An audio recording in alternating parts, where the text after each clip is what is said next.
ท้อง2แล้วเป็นยังไงบ้างคะสิวอักเสบแบบเยอะมากๆทุกคน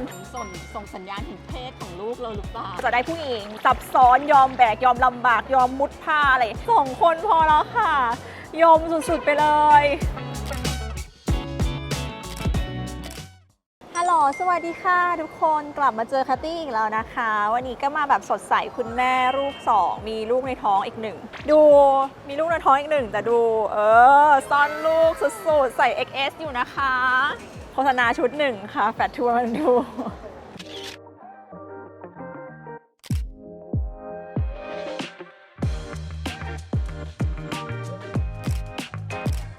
ก็ไหนๆวันนี้นะคะออกมาข้างนอกนะคะก็มีไปตั้ง Q&A ไว้นะคะอยู่ใน IG Story นะคะก็เดี๋ยวเอาคำถามที่เพื่อนๆถามมาตอบกันดีกว่าให้หายคิดถึง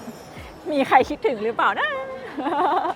ท้อง2แล้วเป็นยังไงบ้างคะท้อง2นะคะก็อย่างที่แบบเคยอัดคลิปไปเนาะว่าหายไปช่วงหนึ่งเพราะแบบ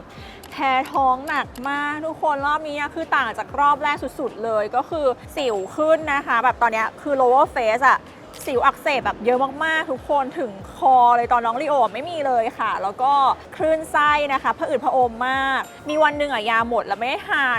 อาเจียน4 รอบสุดๆเลยค่ะรอบนี้ก็คือแบบวันไหนที่ต้องขุดตัวเองประกอบร่างไปทำงานคือต้องใช้ energy เยอะมากๆซึ่งแบบตอนแรกที่เราท้องน้องลีโอใช่ไหมคะเราจะแบบมีแค่ช่วงเช้าที่คลื่นไส้แล้วก็รู้สึกว่าอย่างเงี้ยท้องอีก4 คนยังไหวแต่พอรอบนี้เราแพ้รู้สึกว่าแบบเข็ดแล้วแบบ2 คนพอแล้วค่ะยมสุดๆไปเลย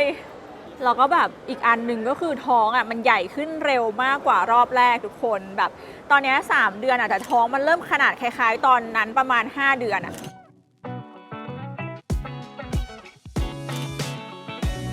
มีคนถามแบบว่าท้องนี้ชอบทานอะไรเป็นพิเศษจะบอกว่ารอบนี้มันประหลาดมากๆนะคะปกติคัตตี้เป็นคนชอบทานแบบว่าซูชิแบบว่าปลาดิบแล้วก็ชอบทานอาหารอีสานเช่นแบบส้มตำยำขนมจีนหรือว่าของแบบยำปลาแซลมอนหรืออะไรอย่างเงี้ยแต่ว่ารอบนี้พอเห็นภาพโปสเตอร์ของอะไรที่เป็นอาหารอีสานรู้สึกแบบผะอืดผะอมมากมันมีความรู้สึกแบบไม่ชอบเลยตอนนี้แล้วก็ไปทานโอมากาเสะกับเพื่อนก็รู้สึกว่าแบบทานแล้วไม่อร่อยเหมือนปากมันมีรสขมข้างในกลายเป็นว่าพอท้องเนี้ยค่ะแบบชอบทานหม่าล่าแล้วก็คาโบนาร่าอันนี้ปกติไม่ชอบเลยนะครีมแบบคาโบนาร่าพิซซ่าอะไรอย่างเงี้ยอะไรที่แบบเคยไม่ชอบก็แบบมาทานแล้วก็พวกเวลาทานชานมไข่มุกอะไรอย่างเงี้ยจะแบบไม่คลื่นไส้ชาไทยอะไรที่แบบครีมมี่ทานได้แบบชอบอะไรอย่างเงี้ยค่ะเป็นของส่งสัญญาณถึงเพศของลูกเราหรือเปล่าเคยถามหมอแบบว่าเฮ้ยคุณหมอคะรอบนี้เราแบบว่าอาการแพ้มันต่างจากรอบแบบที่แล้วมากเลยหรือว่าเราจะได้ผู้หญิงหมอบอกว่าไม่เกี่ยวเพราะว่าแบบไม่มีนัยยะการบอกเพศนะคะมันแรนดอมรอบแรกอาจจะแพ้รอบ2อาจจะไม่แพ้อะไรอย่างเงี้ยก็เลยเดาไม่ได้ถ้าลูกคนที่2ยังเป็นผู้ชายพี่แคตตี้อยากมีคนที่3เป็นผู้หญิงไหมคะคือตอนแรกก็คิดอย่างนั้นว่าถ้าเกิดว่าคนที่2เป็นผู้ชายต้องมีคนที่3เพื่อให้เป็นผู้หญิงแน่เลยเพราะว่าก็อยากจะแบบมีลูกสาวบ้างจะได้ติดโบติดอะไรอย่างงี้ใช่ไหมคะชอบแบบติดโบติดดอกไม้ให้ลูกอย่างเงี้ยตอนที่ลีโอก็โดนติดโบแต่แบบว่าพอรอบนี้มันแพ้มากรู้สึกว่าแบบชาย2ก็ได้ติดโบให้ตัวเองแทนค่ะแล้วก็เดี๋ยวเราไปติดโบให้ลูกสะใภ้เอาไม่ค่อยไหวแล้วอยากให้แนะนำเรื่องสกินแคร์แล้วก็ปัญหาสิวช่วงตั้งครรภ์ค่ะว่าแบบแก้ยังไงก็แบบมันชาเลนจ์มากๆเลยทุกคนที่แบบว่าเป็นสิวช่วงท้องเพราะว่า1คือคุณหมอที่เขาที่ฝากคันเขาก็บอกว่าจะไปกดสิวหรือรักษาสิวก็ทำได้แต่ก็แล้วแต่คุณหมอที่บิวตี้คลินิกว่าเขาจะทำให้ไหมก็ถ้าที่ไหนที่มันเป็นที่แบบว่าได้มาตรฐานหรือ proper เขาก็จะไม่ทำให้คนท้องเพราะว่าเขาก็กลัวว่าแบบถ้าเกิดอะไรขึ้นกับแบบเด็กในท้องเรามันจะแบบเพราะจากที่เขาหรือเปล่าก็ไม่มีใครทำให้คนท้องค่ะก็ต้องแบบยมต่อไปแล้วก็สกินแคร์ที่ใช้ก็จะใช้เป็นแบบแนวออร์แกนิกซึ่งแนวออร์แกนิกมันก็จะแน่นอนเนาะความอ่อนโยนอ่อนเบาอะไรของมันมันก็จะไม่ได้สามารถรักษาสิวได้แบบวิตามิน A หรืออะไรอย่างเงี้ยมันก็จะต้องรอฮอร์โมนลงนะคะแต่ก็ตอนนี้ก็ใช้ช่วงนี้ก็ใช้สกินแคร์ออร์แกนิกค่ะก็จริงๆก็มีเลือกมาพวกแบบแบรนด์จากพวกแบบว่าลัตเวียอะไรมาดาร่าหรืออะไรอย่างเงี้ยก็คือจะอยู่ใน Selected by Katie นะคะไปดูได้รอบนี้พี่แคตตี้พยายามคุมน้ำหนักไหมคะแล้วจะคุมให้ไม่เกินเท่าไหร่ในอินเนอร์เนาะอยากคุมก็คือแบบอยากจะแบบว่า ให้ท้องแล้วโทโทอ่ะขึ้นไม่เกินแบบ8-9เป็นแบบดูเฮลตี้อะไรอย่างเงี้ยเพราะว่าจริงๆขึ้นมากไปมันก็ไม่ได้ลงลูกหรอกลูกใครเกิดมันก็ไม่เคยเห็นใครเกิน 3-4 โลเนาะแต่ว่ามันก็ยากมากเหมือนกันค่ะอย่างท้องแรกเนี่ยก็ขึ้นตั้ง12คิดว่าทำไม่ได้ค่ะเพราะว่าก็ทานแบบปกติอะไรอย่างเงี้ยยิ่งแบบอาการแบบอ้วกๆอย่างเงี้ยมันทานอะไรได้เราต้องทานเลยอ่ะเรายิ่งเลือกไม่ได้อ่ะแบบจะให้คอนโทรลว่าฉันจะทานคีนทานอะไรเนี่ยเลือกไม่ได้เลยเพราะว่าแค่เห็นอะไรแล้วแบบต้องให้ตัวเองอยากทานอ่ะมันก็น้อยแล้วอ่ะช้อยมันน้อยอ่ะก็คือจะทานอะไรก็ทานเถอะ พี่แคตตี้มีอาการปวดท้องน้อยบ้างไหมคะ ช่วงแรกๆมีนะคะจะเป็นฟีลแบบว่าหน่วงๆเหมือนคล้ายๆฟีลเราเป็นประจำเดือนอะประมาณนั้น แต่ว่าช่วงเนี้ยไม่ค่อยเป็นผะอืดผะอมมากกว่า พวกปัญหาสุขภาพความเสี่ยงปัญหาสุขภาพอะไรอย่างเงี้ยพี่แคตตี้จัดการยังไงคะ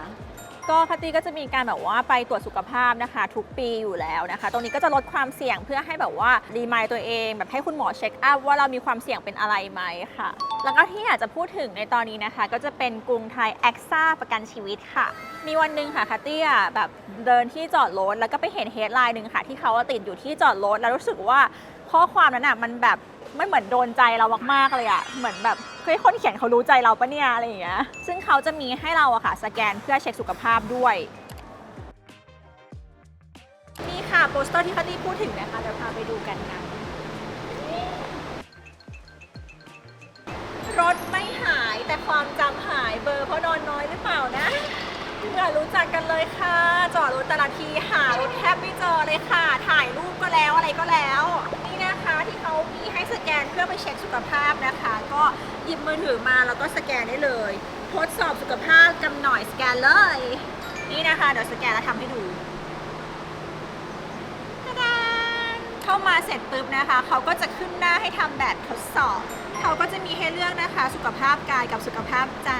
ซึ่งตอนนี้คตี้ทองนะคะก็จะเลือกเป็นสุขภาพกายเป็นการตรวจเช็คค่ะพอเราเลือกปุ๊บนะคะเขาก็จะมีคำถามสุขภาพให้เราค่ะให้เรากดเลือกนะคะว่าเรามีอาการอะไรไหมเช่นรู้สึกร้อนวูบวาบไหมหรือว่าเหงื่อออกผิดปกติไหมปัญหาการนอนเรามีไหมปวดหัวไมเกรนเราปวดไหมพอกดเสร็จปุ๊บนะคะเขาก็จะบอกผลคะแนนสุขภาพเรานะคะว่าสุขภาพของเราเนี่ยอยู่ในเกณฑ์ไหนแล้วเรานะคะจะได้ไปตรวจเช็คสุขภาพนะคะได้แบบทันท่วงทีค่ะและถ้าใครกดส่งผลนะคะจะได้มีสิทธิ์ร่วมรุนรับรางวัลบัตรของขวัญจากเซ็นทรัลนะคะแบบนี้เลยgift voucherนี่นะคะเฮดไลน์ของเขาเป็นผู้หญิงไม่ควรต้องเสี่ยงนี่นะคะก็ได้ผลตรวจสุขภาพมาแล้วเรานะคะไม่ควรละเลยการดูแลสุขภาพตัวเองทั้งสุขภาพกายแล้วก็สุขภาพจิตทุกอย่างนะคะเป็นความเสี่ยงของผู้หญิงได้ขอบคุณกรุงไทยแอคซ่าประกันชีวิตนะคะที่ใส่ใจผู้หญิงอย่างเราใครที่อยากสแกนนะคะก็ลองทำได้ค่ะเดี๋ยวคัตตี้นะคะจะขึ้น QR code นะคะให้เพื่อนๆที่ดูคลิปนี้นะคะลองสแกนแล้วก็ทำกันดูค่ะแล้วก็อยากจะย้ำอีกครั้งนะคะว่าเป็นผู้หญิงไม่ควรต้องเสี่ยงมีคนถามเรื่องว่าไอเทมที่เราใช้ในช่วงที่แบบช่วงนี้นะคะช่วงเริ่มแพ้ท้องก็คัตตี้ก็จะมีหนึ่งเลยที่ทุกวันต้องขาดไม่ได้เลยคือยาแก้แพ้ก็คุณหมอจ่ายนะคะก็ทานทุกวันแล้วก็มีวิตามิน B6 ตรงนี้ก็ช่วยลดการขึ้นไส้เหมือนกันนะคะแล้วก็มีวิตามินคนท้องนะคะที่สามีเนี่ยก็เอ็มมาให้หลักๆเนี่ยก็ต้องมีพวกเรื่องโฟลิกหรือ DHA นะคะซิงค์แคลเซียมอะไรพวกนี้แล้วก็จะมีพวกpre and probiotic ของคนท้องโดยเฉพาะนะคะเพื่อลดพวกเรื่องแบบว่าลำไส้ต่างๆนะคะแล้วก็ส่วนสกินแคร์ที่ขาดไม่ได้เลยคือแบบว่าอย่าลืมทาพวกน้ำมันแล้วก็ครีมที่หน้าท้องแล้วก็ต้นขาหน้าอกสะโพกนะคะเพื่อลดการแตกลายเวลามันขยายนะคะอันนี้ก็แบบว่าจำเป็นที่คนท้องต้องเริ่มดูแลตัวเองนะคะแล้วเป็นไปได้นะอยากให้ทุกคนทานอาหารให้ปกติอย่าคิดว่าเราจะโดปเพื่อลูกในท้องมันเป็นความเชื่อสมัยก่อนเนาะจริงๆแล้วแบบช่วงแรกๆเนี่ยลูกเขายังแทบไม่ได้เอาสารอาหารจากเราเลยอะไรอย่างงี้นะคะแล้วก็ทานให้ลงลูกเนี่ยก็คือควรจะทานแบบว่าพวกโปรตีนหรือว่าอาหารที่มีประโยชน์แล้วก็อย่าลืมเลี่ยงของหวานนะคะเพราะอาจจะทำให้แบบว่าเป็นเบาหวานช่วงแบบไตรมาสหลังๆได้ของหวานแบบเวลาท้องมันจะอยากกินทุกคนก็ต้องแอบคอนโทรลนิดนึงน้องท้องเนี่ยพี่แคตตี้มีแผนว่าจะให้นมน้องถึงเมื่อไหร่คะแล้วจะเป็นเน้นเข้าเต้าหรือว่าปั๊มดีค่ะก็คงแบบว่าทั้งสองตามความสะดวกเนาะส่วนระยะเวลาก็แบบว่าตั้งเป้าไว้ว่าอยากให้ขั้นต่ำที่1 ปีเพราะตอนลีโออ่ะทำได้แค่6 เดือนเองแต่จริงๆแล้วอ่ะ นมแม่ดีที่สุดเนาะอย่างที่วิจัยต่างประเทศอะไรเขาก็มีออกมา ถ้าเราให้ได้นานเท่าไหร่อ่ะก็ยิ่งดีก็อย่าไปทำตามคติที่ไทยแค่ให้ถึงแค่ 6 เดือนเพราะตอนนั้นจริงๆก็แบบว่าค่อนข้างสตรั๊กเกิลทั้งเรื่องแบบบริหารจัดการทำงานไปต่างประเทศอีก เราก็เลยแบบว่าใจไม่สู้ไม่อดทนพอรอบนี้ก็กะจะว่าแบบอดทนให้ได้มากกว่านี้ยอมซับซ้อนยอมแบกยอมลำบากยอมมุดผ้าอะไรให้ได้มากขึ้นเพราะว่าก็อยากจะให้ลูกได้ภูมิต้านทานที่ดีนะคะ พี่แคตตี้จะจัดเบบี้ชาวเวอร์ไหมคะ จริงๆอ่ะคือแบบว่าคิดตลอดว่าจะจัดตั้งแต่แบบท้องลีโอแล้ว แต่พอมันถึงเวลาทุกคนมันยมอ่ะแล้วมันก็รู้สึกโอ๊ยเหนื่อยจังเลยที่แบบว่าต้อง manage งานหรืออะไรแล้วก็แบบไม่ได้จัดท้องนี้ก็รอลุ้นว่า ตอนช่วงที่แบบรู้เพศหรือรู้อะไรอ่ะความยมอ่ะมันจะหายไปยังความแพ้ความอะไรมันจะหายไปยังถ้าเกิดว่ากลับมา refresh ได้อ่ะก็อาจจะจัดนะคะแต่ถ้ายังยมอยู่ก็อาจจะแบบจัดออนไลน์แล้วกัน ต่อไปเนี่ยพี่แคตตี้มีแผนว่าจะแบบวางงานไหมคะหรือว่าแบบยังคงลุยงานหนักเหมือนเดิมเลย คิดว่างานก็ต้องลุยงานหนักเหมือนเดิมนะคะเพราะมันก็ไม่มีจุดอะไรที่แบบว่ามันจะวางได้เนาะมีลูกก็ยิ่งต้องใช้เงินใช่ไหมคะแล้วก็มันไม่มีจุดให้วางได้อะไรอย่างเงี้ยแล้วเราก็แบบเป็นเป้าหมายของเรามันค่อนข้างเป็นเรื่องงานเยอะเราก็ไม่อยากจะละทิ้งความฝันของตัวเองค่ะที่คิดว่าก็อยากจะเป็นแบบอย่างให้ลูกด้วยว่าโอเค เราเลือกที่จะแบบมีลูกแต่ว่าความชอบของเราเป้าหมายความฝันของเราอ่ะเราก็ยังต้อง follow ตรงนั้นต่อไปเพราะวันหนึ่งลูกเขาก็ต้องไปมีชีวิตเป็นของตัวเองไปอยู่กับเพื่อนไปอยู่กับแฟนแล้วก็ควรจะมีชีวิตที่เป็นของเราไม่ใช่ว่าไปถวายให้เขาทั้งหมดแล้ววันหนึ่งอ่ะพอเขาจะไปแล้วเราก็แบบว่ายึดติดกับเขาเกินไปอะไรอย่างเงี้ยถ้าตีคิดว่าอย่างเงี้ยลูกก็น่าจะมีความสุขกว่าในวันหนึ่งที่เขาบอกว่าเฮ้ยไปกับแฟนแล้วเขาก็แบบว่าแฮปปี้ว่าคุณแม่ก็มีชีวิตที่แฮปปี้ของคุณแม่นะอย่างเงี้ยค่ะค่ะวันนี้นะคะก็ขอบคุณสถานที่นะคะคาซาลาแปงสาขา Central World The Office นะคะก็น้ำมะพร้าวอร่อยมากแล้วก็มีครัวซองด้วย